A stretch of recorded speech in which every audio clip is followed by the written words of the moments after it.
Welcome to the Yo Show. Now, I got to admit that we are having some technical difficulties, but this next guest, absolutely love her. One of my closest friends has one of the biggest podcasts in the world for The Bachelor and Bachelorette. Please welcome my good friend, Jess Ambrose. I've only known you for like 3 or 4 years, but you haven't changed. Your podcast is massive. And you really care about your fans because I see you post all the time and you interact with them. And I think that's beautiful. That's so nice. I mean, listen, my thing is it's like there'd be nothing without the fans. So I'm very grateful for them. It's true. I'd still be doing wardrobe styling or, probably not even that anymore. You know what? Let's talk about that. If you didn't have this huge podcast, I know you were a stylist and your style is phenomenal. Every time I see you got it going on. Thank you. But she's like, yes. Like, but this? Right. Oh, this little thing I made over here. What? This whole thing? What would you do? Like, what did you have any other career aspirations besides being a stylist? And of course, you didn't know the podcast was going to happen. I had no idea the podcast was going to happen. Before I wanted to be a wardrobe stylist, that kind of fell into my lap a little bit as well. I went to school initially for forensic psychology. Oh. I was like, I'm going to be like the Clarice to someone's Hannibal. I'm going to dig in. And then I found out how Wait. Don't just end in that. Oh, we got to stay on this part. What made you want to get into the minds of killers? Well, I always have wanted to a little bit since I was young. It's so interesting. I love it. I was like I would consume. I mean, now it's like true crime is so popular, so it's like I feel like a lot of people can relate to that. But at the time I was like, I just am sucked into all these movies. I came from a very religious home where, as far as movies went, we could never hear swearing and we could never see anything about sex, but murder, no problem. Not an issue. For some reason, that got the pass. You know what's crazy to me is how all these true crimes are so big. I know. Like, people love to listen about other people getting killed, which blows my mind. Yes, I agree. For me, like, I liked watching the movies that were like the fantasy, but I do actually personally have a hard time listening to true crime that's based off of reality because I'm like, this is someone's life. I can't. I know. It's a little too intense for me. So since you wanted to get in the mind of killers, let's get in the mind of people that like to listen to that stuff. Why do you think that is?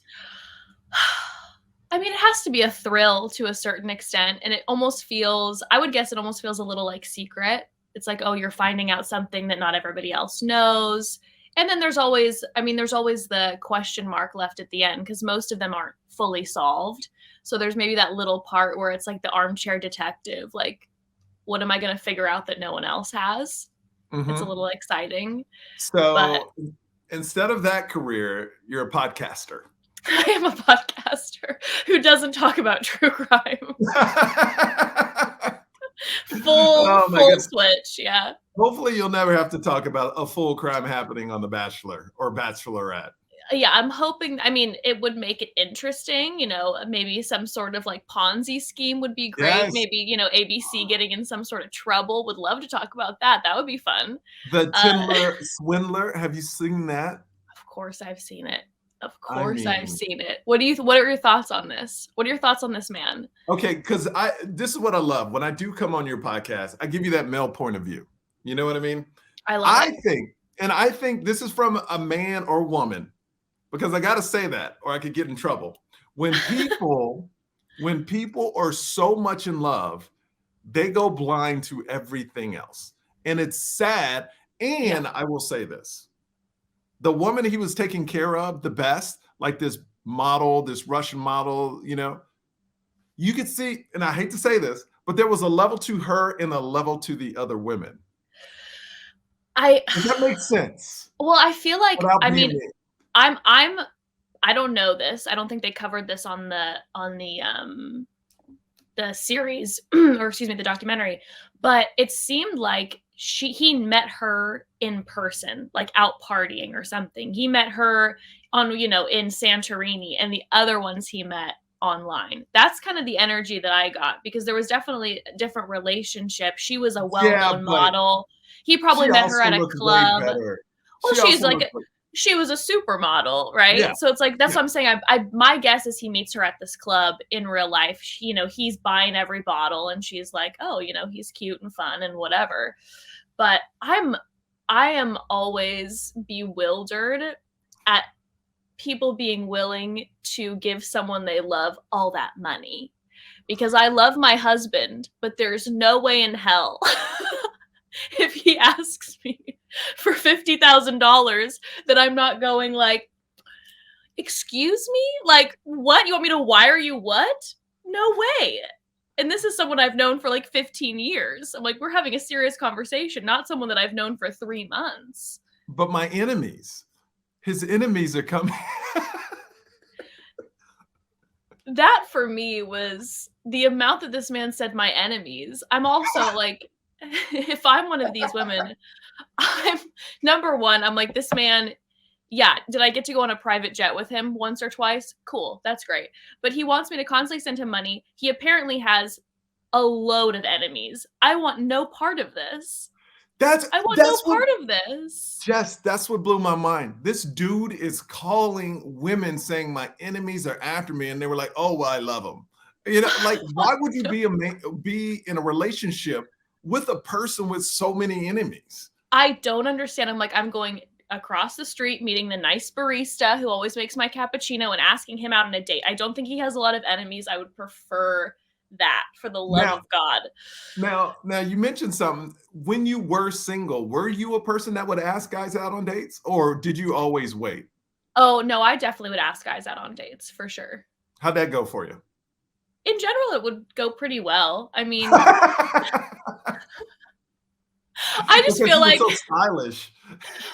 well, you know, the style side. No, I don't know. I just think that people respond sometimes like, I'm not trying to like toot my own horn, but I wasn't going up to some guy that I saw for 2 seconds and asking him Yeah. out on a date. Like, I wasn't doing that.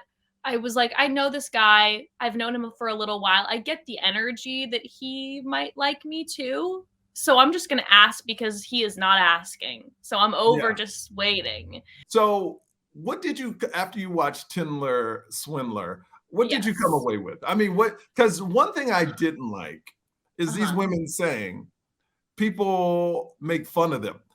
They should make fun of them. Look, I never want to blame victims, but No, you sometimes can't. common sense has to come to play.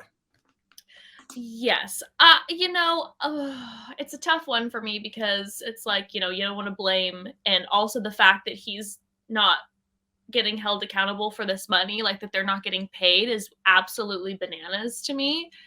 But it made sense to me that all of a sudden everything was becoming a meme when everything was coming out. Uh, where I then had a different perspective was when all of a Mhm. sudden this man started sending them like threatening messages that I'm like, this isn't funny anymore. Like, obviously, losing lots of money, not funny. But it was kind of like, whoa, this is crazy, whatever. All of a sudden he takes it to a next level. I'm like, somebody protect these women.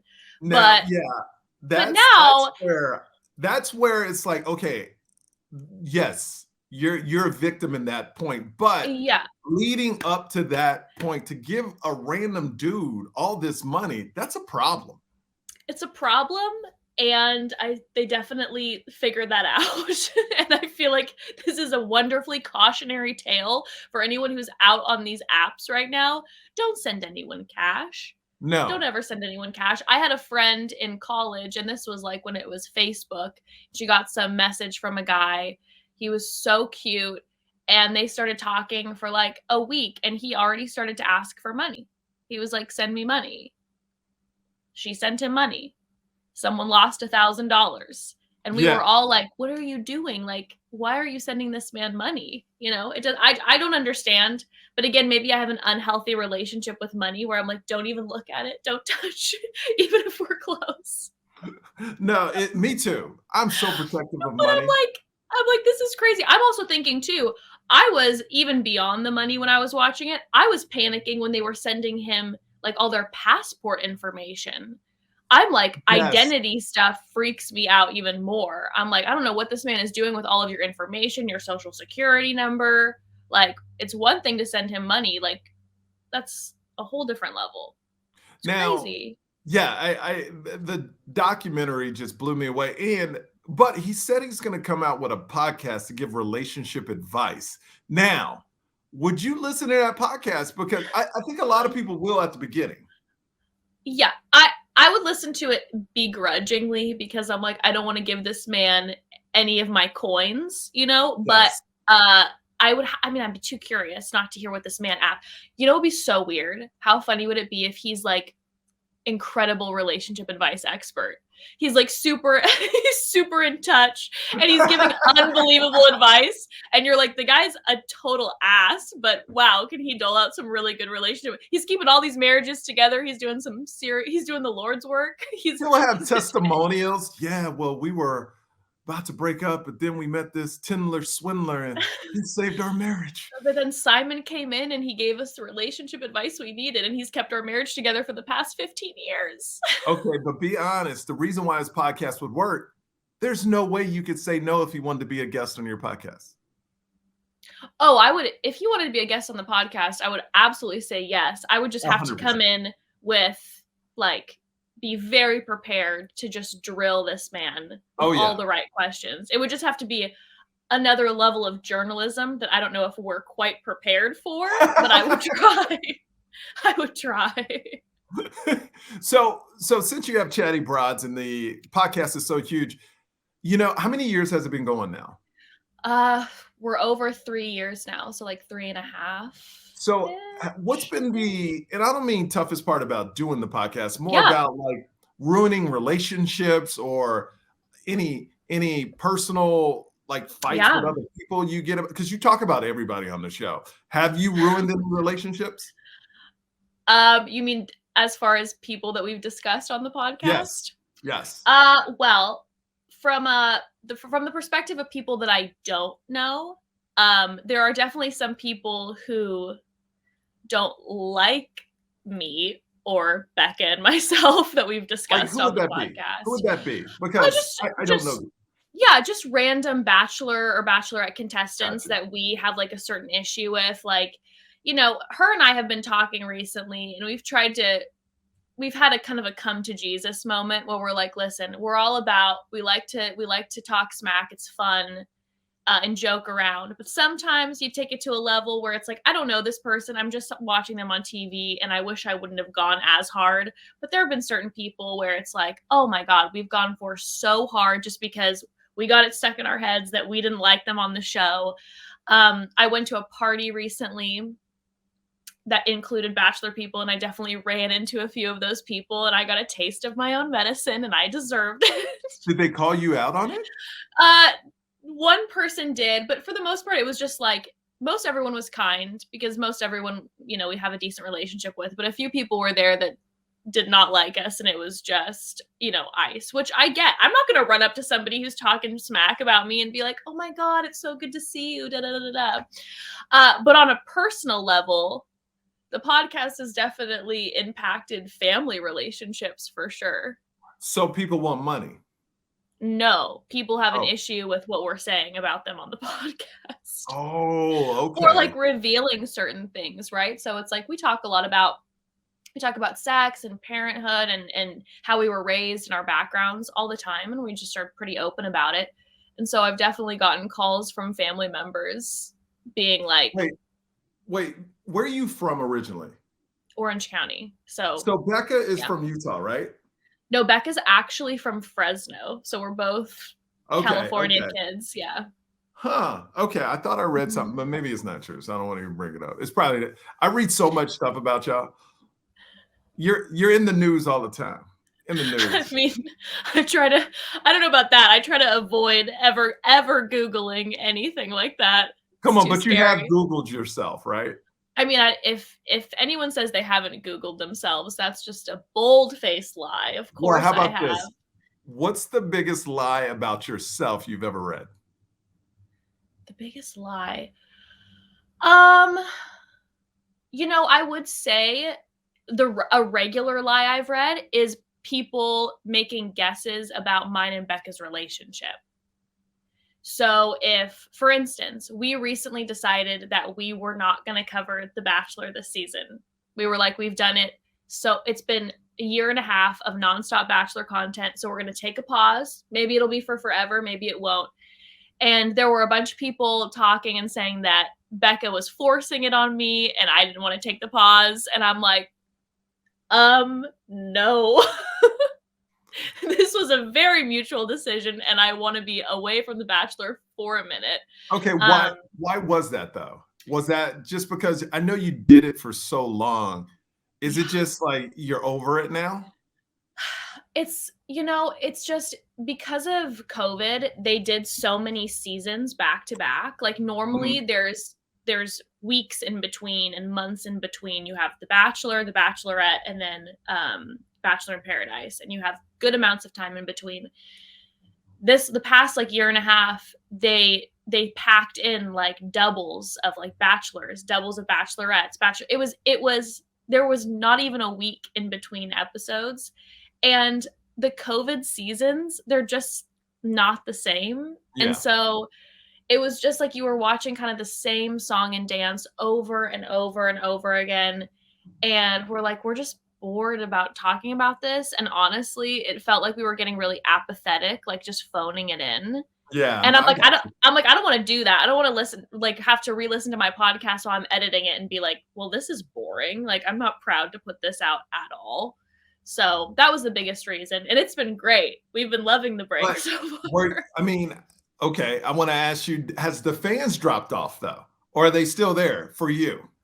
It definitely was like a little bit of a hit just for people who just listened for The Bachelor. But in general, it's been pretty consistent, which has been like, it's been so amazing. We've been so grateful that people are willing to stick with us. And we've been trying to get very personal with our content now. We're getting very intimate. And I've been trying to do these things where I decided I'm like, this year, I'm going to try all these new things and report back.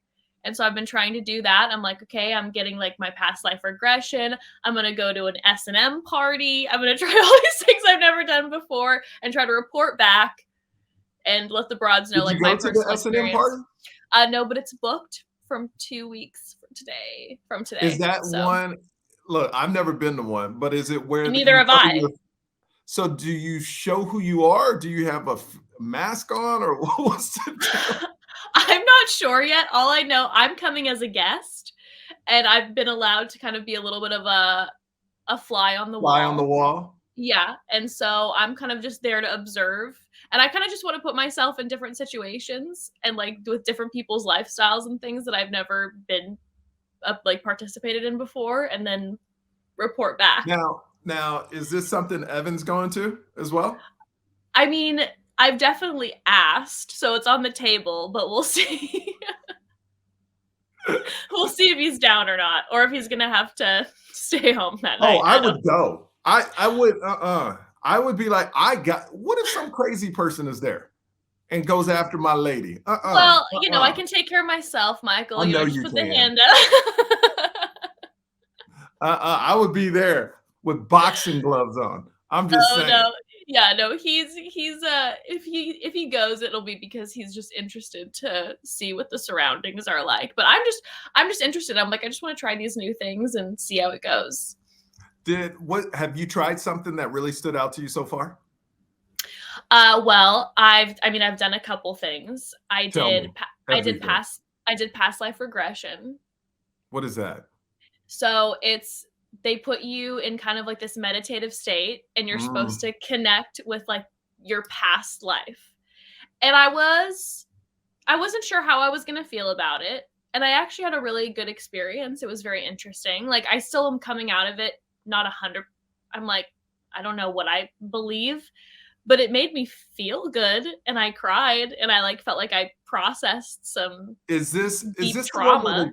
Give you all these drugs that kind of make you I didn't do that. I didn't do that one. They will do that sometimes. But speaking of drugs, I'm like, I'm gonna do ayahuasca this year. I'll report back about that. I'm gonna do all this stuff. Where do you do that at? Well, I mean, they have some places in Los Angeles where you can do it, but I think it's better to go to South America if you can. So you're gonna go to South America to do it, I'm man. just gonna do it. I'm like, this is the year that I'm like, we're gonna do it all. We're just gonna try it all. I love that. I Yeah. love that. Yeah. You So go for it. Go for it. And yeah. so those are a couple things that stood Yes. out to you that you've done.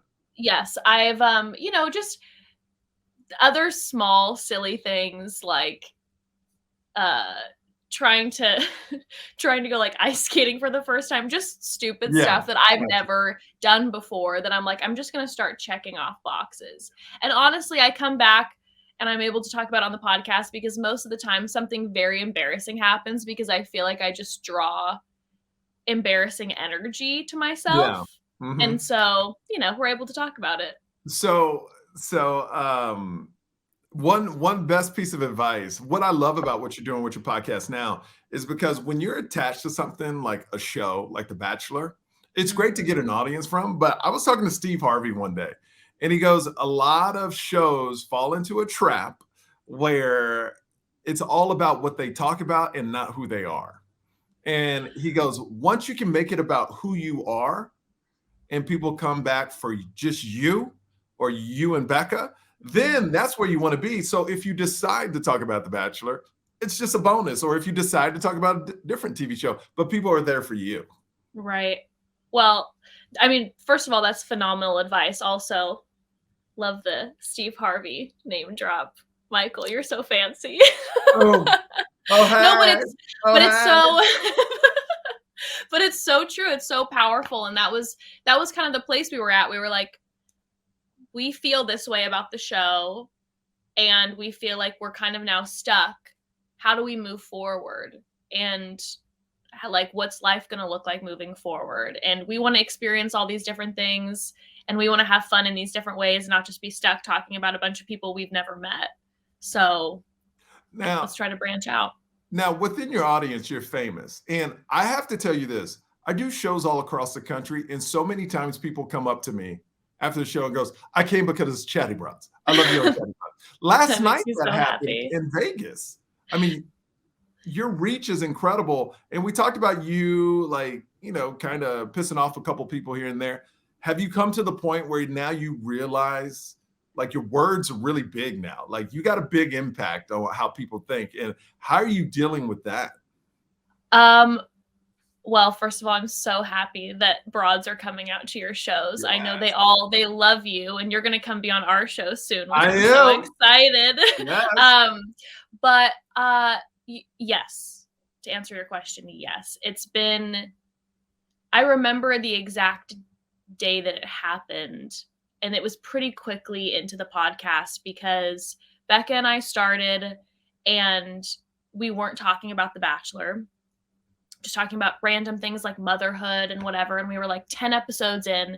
And then all of a sudden we were like, you know what? Let's try recapping Colton's first episode. Why not? So we had a couple of drinks. We got behind the mic and we started ripping. And wow, do I regret that episode, because at the time we had some people listening to us, but that was the first episode where all of a sudden a bunch of people tuned in. And we said some things that shouldn't have been said on mic. You know what I'm saying? It's like we're thinking in our brains, we're just two friends drinking and just, talking. And we went behind the mic and we said stuff that was stupid. And we got some serious kickback for it. Deservedly so. Just saying something like talking about one of the past contestants and saying, oh, she said this, and like making fun of it was so stupid. Yeah. And the kickback, we figured it out quick.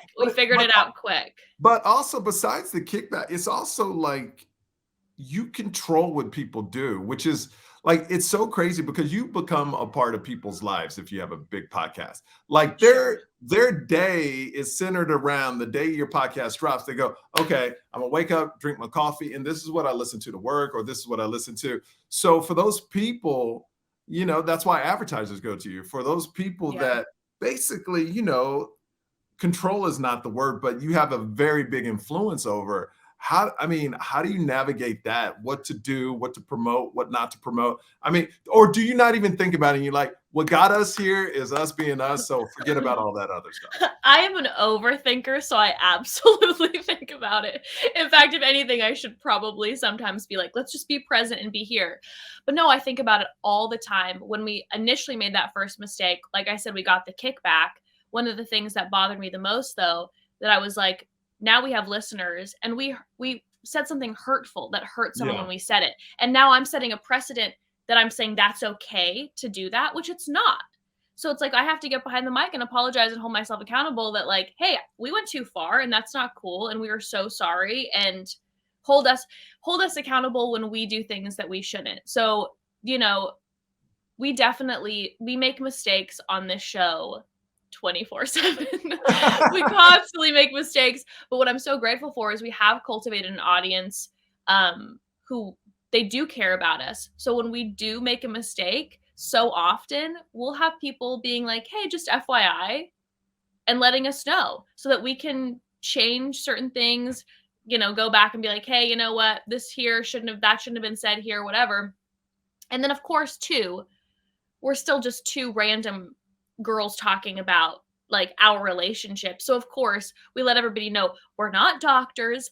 I'm not a scientist. So I'm going to be spouting stuff all the time that is not okay. Please don't take what I'm saying as God's truth. Please do your own research. Absolutely. So I just try to preface that. But no, it's pressure. And then with sponsors, we're pretty intense about who we'll work with or not, and we research them pretty well most of the time. I gotta say, I don't know how you have time, because every time I flip on your Instagram story, you got another company and your daughter is playing with whatever the company's promoting. That She loves it. She loves it. She's loves it. Better than you at I selling know. stuff. Oh, trust me, I know. I know. Oh, yeah. I'm just saying, like, where do you find the time? Because I know you edit the podcast. It's a family run thing. You don't send it out to another company and things like that. That's a lot of work. It's a lot, but also you're so aggressive on the social media side too. Do you make a schedule to do it? Because I'm trying to learn how to be more aggressive about that myself. So do you have a schedule, or is it just kind of just rando whenever it pops up? I should have a schedule, and I don't. I would recommend a schedule because then you'd be posting consistently. I do not. It's kind of just how I'm feeling, and I'll go dark for like a week, and it's like, "Are you okay?" I'm like, "Yeah, I don't have really much to say," or I didn't feel like filming. But it's a lot. It's very busy, but I think it doesn't. This is going to sound so cheesy, so bear with me, but it doesn't feel like work as often because I really love doing it. And I think beforehand, I did things. I love doing wardrobe styling, but I wasn't in a great place emotionally when I was doing that, like in my own personal life. Now I feel really good, and I have the opportunity to do something that I'm like, I love doing this. So it's a lot of work, but it doesn't feel burdensome. So now, having experienced that, you know how it is. It's like, as a parent now, like, all I want for my child is to understand that working hard is important, but also doing something that brings you joy from your hard work. Yes. Right? Yes. And what's interesting about that is once you find something you love, and it could start off slow, but then you'll make money off of it. Because if you really love something, you'll find a way to make great money at it. You know what I mean? And I'm not the they have some people that said, "Oh, quit your job and go after your dream." I'm not that person. I'm like, "Hey, keep your job, but go after your dream at the same time, because you need money." Okay. I hear you. I don't have that temperament. I don't have the temperament to be like, I'm just gonna just try it out in the world with that. I'm like, no, I had to have my backup. I had to have the backup for sure. Absolutely. So now with the Chatty Broads with Becca, what do you see next? Have you tried to pitch a TV show? Because I'm sure it would sell. Yeah, we've been having conversations. Would you want to do that though? Would you personally want to do that? Yes and no. Okay. Yes, from the side that it sounds amazing. Like, I would love to have that life experience, to be able just at the end of my life to be like, I did this, and I'm sure to be able to meet new people and like have a different style of work is exciting to me. No, because I don't know what that would look like then for the podcast right now. Because of course, when you're working with different people, sometimes they want you to shift how you're doing the podcast. And so there's a freedom. I love having the freedom of being able to do our podcast and talk about what we want to talk about, record what we want to record. There's something that's so exciting about that and the flexibility of that and just us being completely ourselves. So that's the only thing with the TV show that I'm like, if all of a sudden people would be coming in and being like, we want you guys to go in more this direction. And it's like, but we don't want to talk about that. Yeah. We just want to talk about this or whatever. But I love the idea of working like on a scripted show, not like a reality of us, but something scripted. I think would be so fun. Well, when's the tour coming? Because I know I talked to you about a year and a half ago, and I was like, y'all would sell out clubs just to do a live podcast. Like, I mean, Yeah. I'm telling you, Jess, y'all are missing out on so much money. I see these other, like, I'm talking about probably like 20, 30 grand a weekend. Because y'all would I'm telling y'all need to do it. Well, we did our first live show a few months ago where it was online because of the COVID times. And it went really well and we had so much fun. And so we have another one of those coming up, I believe in a few weeks, but we are definitely talking tour. At the time, it was a little iffy because Becca had just had her baby. And you gotta be a present mom and you got all your numerous kids. So it was like, what is this gonna actually look like? But we're definitely at a point now where we are having conversations about it. And it's something we would love to do. I'm ready to travel a little bit. Michael, you let us know when you're playing somewhere and that's then what I'm maybe saying. we'll hop on with you. No, that's what I'm saying. That's what I'm saying is that like when you go on tour, I've seen it because I've actually done a weekend and the night before they'll have a podcast, a famous podcast there. And I mean, it's bananas. And then what they do is they'll bring regulars that are on the show and they'll just do a live podcast and it's content. You have a live show, you post that one, you got cameras on the crowd, they can ask questions. It's a freaking blast. So whenever y'all are out on tour, I'm gonna pop through and say what's up. We'll be calling you, give the audience a thrill. I'm like, that we'd be calling Michael, would be calling Craig. Those are our two men. We're calling. I love Craig, and I'm so jealous of Craig right now because I live in Vegas and he lives in LA, and I'll see him pop on the podcast all the time, and I get so jealous because I love being on your podcast. I know, and we miss you. I know Craig's our kind of our neighbor, so it's like, hello, can you please come by? We need a laugh. Come entertain us. But soon with you, and we're so excited. What a great story about Craig, though, right? The guy was like addicted to drugs, got in trouble with the law, worked at Trader Joe's, said, I'm going to do comedy, quit Trader Joe. And now he's supporting himself, living his dream by being a stand-up comic. How great is that? And I told him too, I said, not only did you do it, like you really did it, he was doing it through some of the hardest times that we've experienced. Like he was out there every weekend selling out and like able to fill clubs during this time. I'm like, do you know how crazy that is? Like, it's so wild. He's amazing. And he's just an incredible human being. I love him so much as a person. He connected us. That's how we got connected. I know. So we have Craig to thank for that. Look at Craig. We love you, Craig. Shout out. Now, I know on your podcast you talk about everything. And, when I went through COVID, I had my whole thing, almost died from it. About 7 months after, I had survivor's remorse, dealt with some mental issues, and I know you talk about that a lot as well. I know you put a Yeah. big post out last year in August talking Mhm. about some days you feel good, some days you feel fine, you're still trying to learn your way. Where are you in that journey right now? Well, thank you for asking, and I hope you're doing okay. Oh, Have you yeah, been yeah. doing okay? I'm better now. Okay. But the tough thing for me, to be honest with you, is since when I was one of the first, Yeah. is, and this has nothing to do with religion, it's more people saying God got your back, but then I'm watching the numbers of people die, and I'm going, well, why didn't he have theirs? You Yeah. know, and it was a very odd thing to say to a person when so many people are dying from it. And I'm seeing it, you know, so Yeah. that's the mental issue that I had. And then I'm a very upbeat, happy person, but you Yeah. get you get kind of sad, you know?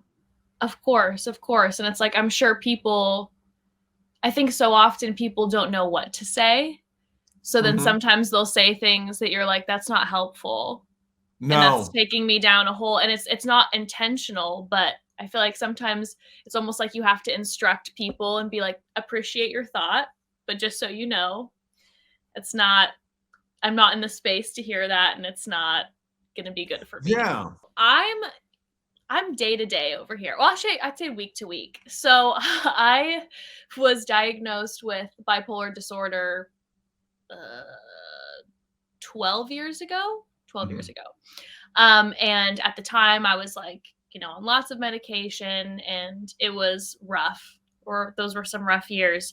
And uh, as soon as I got pregnant, I had to get off the medication, Mm. and I was really scared. But whatever happened in my body hormonally and also like lots of therapy, I came out of it, and I was able to just cope through therapy, cognitive therapy, and function in the world without the medication. And I always say, this is my specific experience. I'm not saying this like people don't, try to get off your meds. You need to do exactly what your provider tells you to do. This was kind of my journey.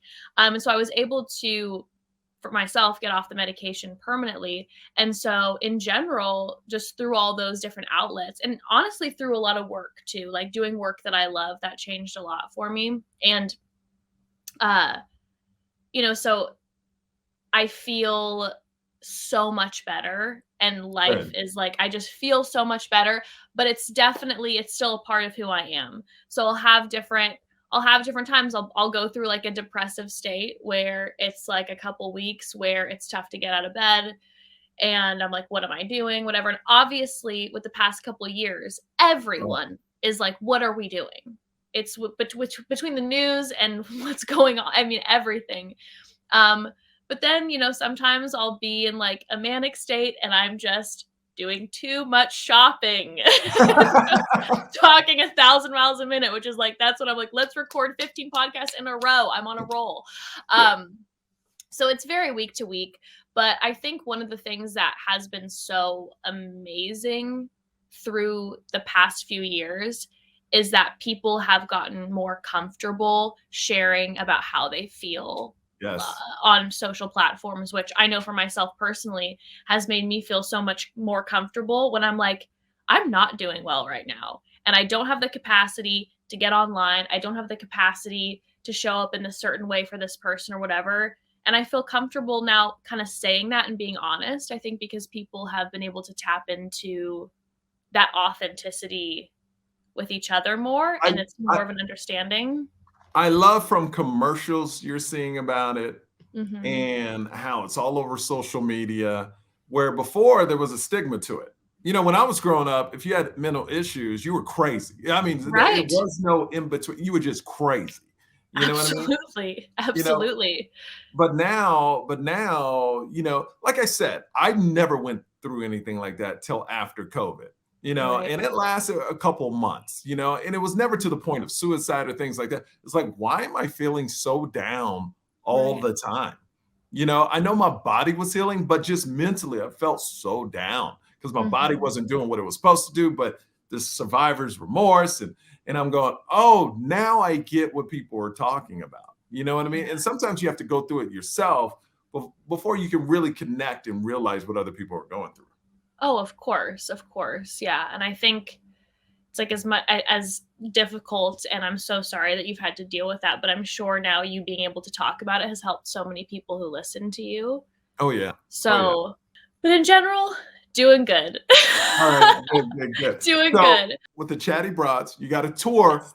Fingers crossed, you got a tour coming up. Fingers crossed, yes. Have a tour coming up, hopefully to be announced. And I'm just excited. We have a lot of amazing guests that we have coming up. We have some more merch coming out soon.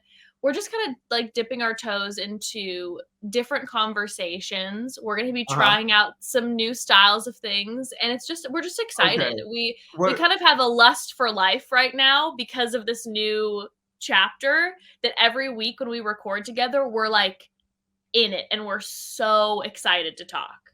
So That's awesome. That's been so great. Yeah. That's awesome. So Chatty Broads on Instagram, it's Chatty Broads, right? Everything's Chatty Broads. Everything's Chatty Broads. And now we have every Friday the Chatty Bros. Yes, Which are mine and Becca's partners, Evan and Grayston. They take over every Friday. They talk about The Bachelor still. And they also they reveal a lot of personal secrets about our life, which we're always like, excuse me, can you not say that publicly? It's fair because y'all do it. That's true. It's true. We've been doing it to them for years now, and they finally are able to get behind the mic and talk about us. So I got to tell you, I've been watching The Bachelor this season because my wife makes me. And I stopped a couple seasons ago because every reality show, it's the same. I need something different. Like, I would be so thrilled if all of a sudden next season they have like a mole, where they have one specific person who we all know as the audience is a producer plant who's gone to mess up stuff, and we'll see how far they can get in the show. Like, they need to start adding different elements to to make it more exciting. They do. They need to like kind of open the curtain. You know, like The Hills, everybody thought it was reality, and the last shot of the whole show, they pulled out of a set. You know, they had the lights in it to show you that it wasn't real. It was a TV show. It was amazing. Yeah. What a great ending. Yeah. So I want a Bachelor to go on and go, yo, I'm here to hook up with everybody. If I fall in love, I fall in love. If not, and he's telling women that. He goes, yo, you know, I don't know. We're just hanging out. Yeah. Well, it's a dude. It's so bro. I'm just hanging out. Whatever happens, happens. You know, like we're just getting to know each other. There's a reason why Flavor of Love and Rock of Love did so well. I'm telling you. Just a dude to go up to, yo, man, I'm here to hang out. If I find love, I find love. If I don't, I don't. You know? And he's just honest with the girls, which would make all the girls want him more. Oh, sure. If someone were to say that to me, if I'm on the show and The Bachelor comes out and he's just like, I know I'm going to find my wife here, I'm just like, I don't believe any of this. If he comes out and he goes, I'm here to hang out, I'm like, maybe I see a future with this man. Yeah. Like, it would change everything. It would change everything. Well, Jess, I love you. I will be on your Michael. podcast. It's going to drop on March 17th, the same day as my new comedy special. Yes. So excited.